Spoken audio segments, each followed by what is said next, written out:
Vitor. Crianças lá. Um presentinho especial. Mas eu queria que você soubesse que esse presente já foi escolhido há muito tempo.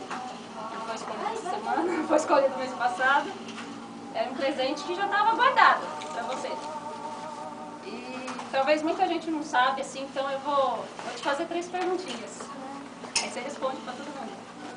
Quem foi a primeira pessoa que soube da minha gravidez? Depois do pai. Quem foi a primeira pessoa que soube do sexo? Eu! Depois do pai, Antes do lógico. pai. Agora o pior de tudo. Você vai saber quem é o pai. Não, quem não foi? Quem contou pra família? Quem contou pra família antes do pai e da mãe? Quem foi? Eu, poxa.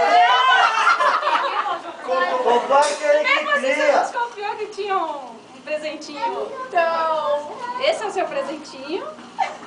Tem algo mais, tem algo Pra mais. você. Abre aí, Você gente. falou